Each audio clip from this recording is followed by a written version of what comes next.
കഴിഞ്ഞ രണ്ടാഴ്ച മുമ്പ് വളരെ ഞെട്ടിപ്പിക്കുന്നൊരു വാർത്ത പുറത്തു വന്നു. ഓസ്ട്രേലിയ, UK പോലെയുള്ള രാജ്യങ്ങൾ അവരുടെ പൗരന്മാർക്ക് ഒരു മുന്നറിയിപ്പ് നൽകി. ഇന്ത്യയിൽ നിന്ന് നിങ്ങൾ റേബീസ് വാക്സിൻ എടുത്തിട്ടുണ്ടെങ്കിൽ അത് ഡ്യൂപ്ലിക്കേറ്റ് വാക്സിൻ ആകാനുള്ള സാധ്യതയുണ്ട്, അതുകൊണ്ട് നിങ്ങൾ വീണ്ടും വാക്സിനേറ്റഡ് ആകണം എന്നുള്ളതാണ് മുന്നറിയിപ്പ്.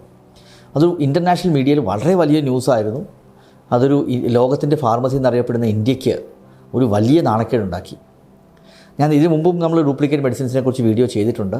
കേരളത്തിൽ തന്നെ ഡ്യൂപ്ലിക്കേറ്റ് മെഡിസിൻസ് പിടിച്ചതിനെക്കുറിച്ച് വീഡിയോ ചെയ്തിട്ടുണ്ട്. അതിൽ ഏറ്റവും കൂടുതലായിട്ട് ചില ഇൻഹേലേഴ്സും ഒക്കെയാണ് ഇതിനകത്ത് കൂടുതലായിട്ട് കഴിഞ്ഞ ആൻറ്റിബയോട്ടിക്സ് അങ്ങനെയുള്ള എല്ലാത്തിൻ്റെ തരത്തിലുള്ള മെഡിസിൻസും ഡ്യൂപ്ലിക്കേറ്റ് മെഡിസിൻ മാനുഫാക്ചർ ചെയ്യുന്ന പോണ്ടിച്ചേരിയിൽ ഒരു ഫാക്ടറി റെയ്ഡ് ചെയ്തു, അവരെ പിടിച്ചു അടച്ചു. അതിനുശേഷമാണ് നമ്മളൊരു വീഡിയോ ചെയ്തിരുന്നു. അതിനുശേഷമാണ് ഈ ന്യൂസ് വന്നത്.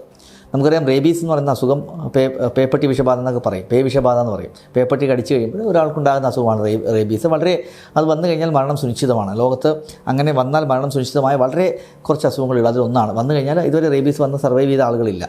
അപ്പം വന്നു കഴിഞ്ഞാൽ മരണം സുനിശ്ചിതമാണ് റേബീസിൽ. അത് ബ്രെയിനിനെ ബാധിക്കുകയും വളരെ മോശപ്പെട്ടൊരു മരണമാണ് അവരുണ്ടാകുന്നത്. അപ്പം അത് നമ്മുടെ നാട്ടിൽ കഴിഞ്ഞ കുറേ നാളുകളായിട്ട് പേപ്പട്ടി വിഷബാധ വന്ന കുട്ടികൾ മരിക്കുന്നുണ്ട്. അപ്പോൾ അങ്ങനെ വന്നു കുറച്ച് ആളുകൾ മരിച്ചിട്ടുമുണ്ട്. അപ്പോൾ അതിന് കാരണം പേപ്പട്ടികളുടെ കൂടി വരുന്ന എണ്ണമാണ്, അത് വാക്സിൻ കറക്റ്റായിട്ട് കൊടുക്കുന്നില്ല, ഇങ്ങനെ പലതരത്തിൽ ഡിസ്കഷൻ ഉണ്ടായത്. അതിനിടയ്ക്കാണ് ഈ ന്യൂസ് വന്നത്. അതായത് അഭയറാബ് എന്ന് പറയുന്ന ഇന്ത്യൻ ഒരു മാനുഫാക്ചർ ഉണ്ടാക്കുന്ന ഇന്ത്യയിൽ ഉണ്ടാകുന്ന ഒരു റേബീസ് വാക്സിൻ്റെ ഡ്യൂപ്ലിക്കേറ്റ് പതിപ്പുകൾ കണ്ടുപിടിക്കപ്പെട്ടു. അത് ഒരു പ്രത്യേക ബാച്ച് നമ്പറിലുള്ളവരെയാണ് ഡ്യൂപ്ലിക്കേറ്റായിട്ട് കണ്ടുപിടിക്കപ്പെട്ടത്. അത് ചില ഉത്തരേന്ത്യൻ സംസ്ഥാനങ്ങളിലുമാണ് ഇത് കണ്ടുപിടിക്കപ്പെട്ടത്. അപ്പോൾ ഈ ബാച്ച് നമ്പർ നോക്കിയപ്പോൾ ഈ കമ്പനിക്ക് ഈ ബാച്ച് നമ്പർ അവർ മാനുഫാക്ചർ ചെയ്തിട്ടേ ഇല്ല. ഇവരെന്താ ചെയ്തതെന്ന് വെച്ച് കഴിഞ്ഞാൽ ഇതിൻ്റെ മാനുഫാക്ചർ അതിൻ്റെ ലേബലും അതിൻ്റെ കുപ്പിയെ കറക്റ്റായിട്ട് ഉണ്ടാക്കി, പക്ഷേ അകത്ത് പച്ചവെള്ളമാണ്, വാക്സിൻ ഇല്ല. എന്തൊരു കൊടും ക്രൂരതയാണ് ഇവർ ചെയ്യുന്നത് അല്ലേ? കാരണം നമുക്കറിയാം റേബീസ് ഒരു പട്ടി കടിച്ചു കഴിഞ്ഞാൽ ഒരാൾ അവിടെ പോയിട്ട് വാക്സിൻ എടുക്കുമ്പോൾ അതിനെതിരെ ഈ വാക്സിൻ എടുക്കുമ്പോൾ നമുക്ക് ഈ പേപ്പട്ടി വിഷബാധയ്ക്കെതിരെയുള്ള വാക്സിനാണെന്ന് വിചാരിച്ച് നമ്മളത് എടുത്തു കഴിഞ്ഞാൽ ഈ പേപ്പട്ടി വിഷബാധയെ തടുക്കാൻ ആവശ്യമുള്ള ആൻറ്റിബോഡി നമ്മുടെ ശരീരം ഉൽപ്പാദിപ്പിക്കുന്നു. അങ്ങനെ വന്നു കഴിയുമ്പോൾ നമുക്ക് അസുഖം വരില്ല. അതാണല്ലോ നമ്മുടെ ഒരു വിശ്വാസം. പക്ഷേ നമ്മൾ കുത്തിവെക്കുന്ന നമ്മൾ വാക്സിനൊക്കെ നോക്കുമ്പോൾ കറക്റ്റാണ്. അതിൽ പക്ഷേ മരുന്നെടുത്ത് കുത്തിവെക്കാൻ പോകുമ്പോൾ മരുന്നല്ല, പച്ചവെള്ളമുള്ളത്. ഒരിക്കലും തിരിച്ചറിയാൻ സാധിക്കില്ല. ഇത്രയും വലിയ കൊടുംക്രൂരത നമ്മുടെ നാട്ടിൽ നടക്കുന്നു. ഇങ്ങനെ ഡ്യൂപ്ലിക്കേറ്റ് മെഡിസിൻസ് എന്ന് പറയുന്നത് നമ്മുടെ രാജ്യത്തിൻ്റെ ആരോഗ്യത്തിന് തുരങ്കം വയ്ക്കുന്ന ഒരു വലിയൊരു കുറ്റകൃത്യമാണ്. എനിക്ക് തോന്നുന്നു ഇവരെ കൊലക്കുറ്റത്തിന് അത്രയും വലിയൊരു ശിക്ഷ തന്നെ ഇങ്ങനെയുള്ള ആളുകൾക്ക് കൊടുക്കണം. കാരണം നമ്മുടെ ഒരു മനുഷ്യൻ്റെ ആരോഗ്യത്തെ നശിപ്പിച്ച് ഇവരെ മരണത്തിലേക്ക് തള്ളിവിടുന്ന തരത്തിലുള്ള കാര്യങ്ങളാണ് ഇവരൊക്കെ ചെയ്തുകൊണ്ടിരിക്കുന്നത്. അപ്പോൾ ഞാൻ പറഞ്ഞു വന്ന് നമ്മുടെ സിസ്റ്റം അത് ഗവൺമെൻറ് തന്നെ സമ്മതിച്ചിട്ടുണ്ട്, ഇങ്ങനെ സംഭവിച്ചു എന്ന്. മെഡിസിൻ ഉണ്ടാക്കുന്ന കമ്പനിയും സമ്മതിച്ചിട്ടുണ്ട്, ഇങ്ങനെ സംഭവിച്ചിരുന്നു. ഇത് സൂചിപ്പിക്കുന്നത് നമുക്കറിയാം ടിപ്പ് ഓഫ് ദ ഐസ്ബർഗാണ്. 1,00,000 മരുന്നുകൾ ഡ്യൂപ്ലിക്കേറ്റ് വരുമ്പോഴേ ഒരെണ്ണേ നമ്മൾ കണ്ടുപിടിക്കത്തുള്ളൂ. കണ്ടുപിടിക്കാൻ ബുദ്ധിമുട്ടാണ്. എങ്ങനെ കണ്ടുപിടിക്കുക? ശരിക്കും നമ്മുടെ നാട്ടിൽ തന്നെ ലോ ഉണ്ട്, ലൈഫ് സേവിങ് മെഡിസിനിലെ QR കോഡ് വേണമെന്ന് പറഞ്ഞിട്ട്. വാക്സിൻസിലെ QR കോഡ് വേണം. ആ QR കോഡ് നമ്മൾ സ്കാൻ ചെയ്ത് കഴിഞ്ഞാൽ അതിൻ്റെ ഒറിജിനൽ വരെ നമുക്ക് ട്രേസ് ചെയ്യാൻ സാധിക്കും. പക്ഷേ നമ്മൾ എത്ര പേര് ഇത് QR കോഡ് പോയി സ്കാൻ ചെയ്ത് ഒരു മരുന്ന് മേടിച്ച് കഴിഞ്ഞാൽ ലൈഫ് സേവിങ് മെഡിസിൻ നമ്മൾ ആരും ചെയ്യില്ല. അപ്പോൾ അതാണ് ഇവർ ഇതുപോലെയുള്ള ഈ ഫേക്ക് മെഡിസിൻ ആളുകൾ മുതലാക്കുന്നത്. കാരണം നമുക്ക് എന്താ അറിയാവുന്ന കുപ്പി നോക്കും, നമ്മൾ കൂടി വന്ന് അതിൻ്റെ പേര് നോക്കും, അതിൻ്റെ ബാച്ച് നമ്പർ നോക്കും, കൂടി വന്നു കഴിഞ്ഞാൽ എക്സ്പയറി ഡേറ്റും നോക്കും. ബാച്ച് നമ്പർ നമ്മൾ ആരും നോക്കാറില്ല. അപ്പോൾ ഈ 3-4 കാര്യങ്ങൾ നമ്മൾ ചെയ്യാറുള്ളൂ.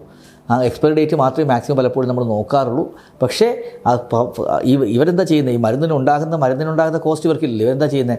കുപ്പി കറക്റ്റായിട്ട് ഉണ്ടാക്കും, അതിൻ്റെ ലേബലും കറക്റ്റായിട്ട് ഉണ്ടാക്കും. എന്നിട്ട് ഇവർ അത് നമ്മുടെ മാർക്കറ്റിലേക്ക് ഉണ്ടാക്കി വിടുക, പച്ചവെള്ളം അതിലിട്ട് മാർക്കറ്റിലേക്ക് വിടുക എന്നുള്ളതാണ് ഇവരുടെ സ്ട്രാറ്റജി. പ്രാക്ടീസ് ചെയ്യുന്ന ഡോക്ടർ എന്ന രീതിയിൽ എനിക്കിത് ഭയങ്കര വറിയാണ്. നമ്മൾ കിട്ടുന്ന മരുന്ന് കറക്റ്റാണ്. ഞാൻ കുറച്ച് അതിൽ കുറച്ച് നമുക്കൊരു സംശയത്തോടെ കാണുന്നതാണ്. അപ്പം എല്ലാ മരുന്ന് നോക്കുമ്പോൾ ഡ്യൂപ്ലിക്കേറ്റ് വല്ലതും ആയിരിക്കുമോ? അപ്പോൾ നമ്മളെന്താ ചെയ്യുന്നത്? കേരളം നമ്മൾ ചെയ്യുന്നതെന്ന് വെച്ചാൽ വളരെ സിമ്പിളാണ്. പലപ്പോഴും നമ്മൾ ഒറിജിനൽ ബ്രാൻഡ് അവരുടെ കമ്പനിയുടെ ഡയറക്റ്റ് മാത്രമേ ഇപ്പോൾ പർച്ചേസ് ചെയ്യാമല്ലോ. കഴിഞ്ഞ 1-2 വർഷമായിട്ട് നമ്മളിത് ഇംപ്ലിമെൻറ്റ് ചെയ്തു. കമ്പനിയുടെ ഡയറക്റ്റായിട്ട് ഡീലേഴ്സോ ഒന്നും നമ്മൾ മിഡിൽമെൻ ഇല്ലാതെ ഡയറക്റ്റായിട്ട് കമ്പനിയിൽ നിന്നാണ് നമ്മൾ 95% മരുന്നുകൾ നമ്മൾ അങ്ങനെ തന്നെയാണ് മേടിക്കുന്നത്. അങ്ങനെ ചെയ്യുമ്പോൾ ഡ്യൂപ്ലിക്കേറ്റ് വരാനുള്ള സാധ്യത വളരെ കുറവാണ്. അപ്പോൾ കേരളത്തിൽ കഴിഞ്ഞ ഒരു 6 മാസം മുമ്പ് വീണ്ടും ഇതുപോലൊരു കേസ് പിടിച്ചിരുന്നു. കേരളത്തിൽ വളരെ ഡിസ്കൗണ്ട് കൂട്ടി വിൽക്കുന്ന പല ഫാർമസികളിലും ഇത് കാരണമാണ് വന്നതെന്ന് പറഞ്ഞിട്ട് കുറേ ഡ്യൂപ്ലിക്കേറ്റ് മരുന്നുകൾ പിടിച്ചു. അപ്പോൾ ഇവരെന്താ ചെയ്തതെന്ന് വെച്ച് കഴിഞ്ഞാൽ ഹൈദരാബാദുള്ള ഒരു വെൻഡറിൻ്റെ കയ്യിൽ പോയിട്ട് അവർ മരുന്ന് മേടിച്ചു. അവർക്ക് സാധാരണ മാർക്കറ്റിൽ കിട്ടുന്നതിനേക്കാൾ 20% കുറച്ച് ഇദ്ദേഹം തന്നു. അപ്പോൾ ഞാൻ പറയുന്നത് പലപ്പോഴും നമ്മൾ അതുപോലെ ടെൻഡറുകളിലും ഗവൺമെൻറ് ടെൻഡറുകളിലെല്ലാം ഇത് വരാം അല്ലേ? വില കുറച്ച് കൊടുക്കാനായിട്ട് ആളുകൾ എന്തും കാണിക്കും. കാരണം അത് ബിസിനസ് കിട്ടാൻ എളുപ്പമാണ്. പക്ഷേ ഇവൻ്റെ മാനുഫാക്ചറിങ് കോസ്റ്റ് ഇല്ലല്ലോ. സീറോ അല്ലേ, ഒരു കുപ്പിയും അതിൻ്റെ ലേബൽ മാത്രം ഉണ്ടാക്കിയാൽ മതി, അതിനകത്ത് മരുന്നൊന്നും ഇല്ലല്ലോ. അപ്പം അങ്ങനെ ഡ്യൂപ്ലിക്കേറ്റ് മരുന്നുകൾ ഉണ്ടാക്കുന്ന ഈ റാക്കറ്റിനെ പിടിക്കാനായിട്ട് നമ്മുടെ ഗവൺമെൻറ് വളരെ സ്ട്രിക്റ്റായിട്ട് റൂളുകൾ കൊണ്ടുവരിക. എനിക്ക് തോന്നുന്നു കൊലക്കുറ്റത്തിന് സമാനമായ ശിക്ഷ തന്നെ ഇവർക്ക് കൊടുക്കണം. കാരണം എങ്കിലേ ഇത് നമുക്ക് നിർത്താൻ സാധിക്കുകയുള്ളൂ. നമ്മുടെ മോഡേൺ മെഡിസിൻ ഇന്ന് ഇന്ത്യയിൽ അഭിമുഖീകരിക്കുന്ന ഏറ്റവും വലിയൊരു ചലഞ്ചാണ് ഈ ഡ്യൂപ്ലിക്കേറ്റ് മെഡിസിൻസും ക്വാളിറ്റി കുറഞ്ഞ മെഡിസിൻസും. അപ്പോൾ ഒരു സൈഡത്തെ ക്വാളിറ്റി നമ്മൾ വില ഇമ്പോർട്ടൻ്റ് ആണ്, അതോടൊപ്പം തന്നെ ക്വാളിറ്റിയും വളരെ വളരെ ഇമ്പോർട്ടൻ്റ് ആണ്. കാരണം നമ്മൾ കഴിക്കുന്ന സാധനങ്ങളൊക്കെ നമ്മൾ വളരെ ക്വാളിറ്റി നോക്കിയിട്ടല്ലേ കഴിക്കുന്നത്. നമ്മൾ പഴകിയ ഫുഡ് കഴിക്കും, അതിനേക്കാളും ഈ കെമിക്കൽസൊക്കെ കറക്റ്റ് നമ്മൾ കഴിക്കുന്നത്. ഒരാൾക്കൊരു ഇൻഫെക്ഷൻ വന്നു കഴിഞ്ഞാൽ ഡ്യൂപ്ലിക്കേറ്റ് മരുന്ന് മേടിച്ച് കഴിച്ചാൽ നമുക്ക് എങ്ങനെ അസുഖം മാറും. അതുപോലെ തന്നെ റേബീസിൻ്റെ തന്നെ നോക്ക്, ഒരു പട്ടി കടിച്ചു കഴിഞ്ഞാൽ റേബീസ് വാക്സിൻ നമ്മൾ ശരിയാണെന്ന് പറഞ്ഞ് എടുക്കുന്ന വാക്സിൻ അത് വർക്ക് ചെയ്തില്ലെങ്കിൽ വളരെ വലിയ പ്രത്യാഘാതങ്ങൾ ഉണ്ടാക്കും. പക്ഷേ നമ്മുടെ ഗവൺമെൻറ്റൊക്കെ KMSCL വഴിയൊക്കെ പലപ്പോഴും ഗവൺമെൻറ് ഹോസ്പിറ്റലിലൊക്കെ നേരെ കമ്പനിയിൽ തന്നെ എടുക്കുന്നത്. അതുകൊണ്ട് അതിലേക്ക് ഡ്യൂപ്ലിക്കേറ്റ് വരാനുള്ള സാധ്യത വളരെ, എസ്പെഷ്യലി വാക്സിൻ്റെ കാര്യത്തിലൊക്കെ വളരെ വളരെ കുറവാണ്.